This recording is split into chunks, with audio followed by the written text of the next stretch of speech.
राष्ट्रीय यादव किसान सभा का महासचिव। आज डूबनाथ यादव जी जो हमारे दादाजी हैं उनकी पुण्यतिथि है। और जो आप बात कर रहे थे चाचा जी की सामाजिक न्याय के बारे में, तो बाबा साहब का है कि शिक्षित बनो, संगठित बनो, संघर्ष करो। तो आज अगर इस इलाके में देखा जाए, हमारे परिवार में भी देखा जाए, जो जिस स्तर पर लोगों को शिक्षा दीक्षा हुई है, तमाम नौकरियों में है, तो निश्चित रूप से हमारे दादाजी का उसमें बड़ा योगदान है। और जो जिस तरह से सामाजिक न्याय के जो मिशन था, जिस पर आज पूरे देश में बहस चल रही है कि सामाजिक न्याय आज पूरे दुनिया का डिस्कोर्स बना हुआ है, तो उस दौर में उन लोगों ने जो यहाँ पर जो कुरीतियाँ थी, प्रथाएँ थी, उसके खिलाफ जो लगातार लोगों को संगठित किया और संघर्ष के लिए जो है जो एक पीढ़ी तैयार कर ली थी, उसमें इनका बड़ा योगदान था।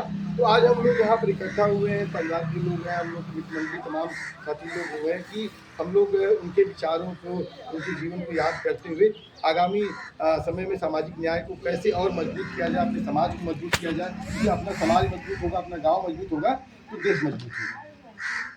इस क्षेत्रवासियों के लिए आप क्या संदेश देना चाहेंगे, क्योंकि आप इसी क्षेत्र में हैं, तो इस अपने लोगों की क्या संदेश? देखिए, दादाजी डूबनाथ जी की पुण्यतिथि पे मैं यही कहूँगा कि जो हमारे महापुरुषों के जो विचार हैं, जिन विचारों को लेकर उन्होंने संघर्ष किया, और उस दौर में भी जो संघर्ष रहा होगा वो आसान नहीं रहा होगा।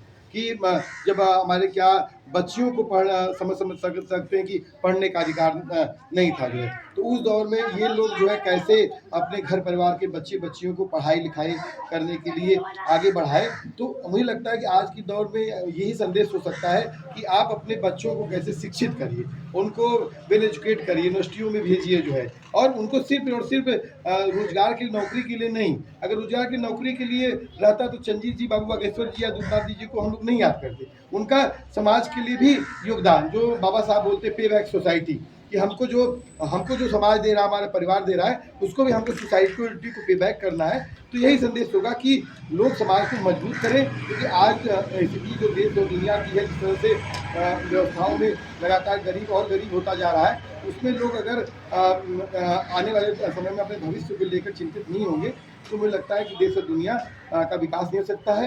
इसलिए हम सब लोगों को एकजुट होकर के अपने साथ, समाज के साथ मिलजुल कर संघर्ष करना है। सर, आप किसान के नेता हैं, किसान की आय को लेकर क्या कहेंगे आप एमएसपी को लेकर, और जो किसानों के हमेशा जो कि सरकार ने की? देखिए, अभी तो देख रहे हैं सरकार का पूरा योगदान जो है कि किसानों को सरकार खत्म करना चाहती है, और 3 काले कानून ला करके उन्होंने खत्म करने की कोशिश किया। लेकिन पंजाब से लेकर हरियाणा, पूरे देश का किसान एकजुट हुआ है, और उसका असर ये हुआ कि उत्तर प्रदेश में भी जो आजमगढ़, जहाँ पर हम लोग खड़े हैं, 670 एकड़ जमीन एयरपोर्ट के नाम पर अधिग्रहण करना चाहते थे। इसके अलावा 9 डिस्ट्रिक्ट कॉरिडोर के नाम पर, 5 न्यू एनर्जी प्लांट के नाम पर करना चाहते थे। और लगातार देख सकते हैं कि अभी एक आजमगढ़ में डिस्कोर्स चल रहा है रिंग रोड जो है।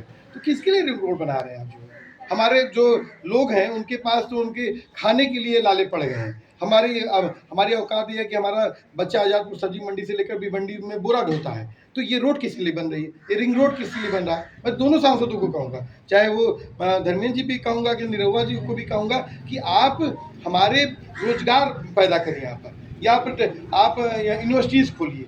आप हमें जो है हमारे बच्चों को पढ़ने लिखने का जो है जो उपलब्धता है उसको बढ़ाइए जो है, क्योंकि कोई भी एयरपोर्ट, चाहे रिंग रोड, चाहे एक्सप्रेसवे, ये रोजगार नहीं पैदा करते। रोजगार पैदा करने के लिए हमारे किसानों को मजबूत करना पड़ेगा। और आज स्थिति यह है कि किसान जो अपना इज्जत बोता है, इज्जत काटता है। उसकी जो अमेरिका में जिस टैरिफ में पूरा बहस चल रही है, वहाँ पर जो वहाँ के किसानों को सब्सिडी मिलती है, हमारे किसान को सब्सिडी मिलती है। हमारे किसान का जो यूरिया था वो भी 50 किलो का 40 किलो हो गया। तो ये सौगात हमको नहीं चाहिए, और हमको साफ तौर पर चाहे जो बुआई, कटाई, माई दवाई, तमाम चीज़ों को लेकर जो उसमें महंगाई है, जो डीजल के दाम में सोचिए बेतहाशा वृद्धि है, तो हम लोग हमारा किसान कैसे उत्पादन कर सकता है? तो मुझे लगता है कि किसान अपनी मजबूत लड़ाई लड़ता रहा है, लड़ेगा। और चौधरी चरण सिंह जी ने कहा था ना कि एक पैर खेत में रखना है, एक पैर राजधानी में रखना है, तो ये किसान को हमको सीखना चाहिए।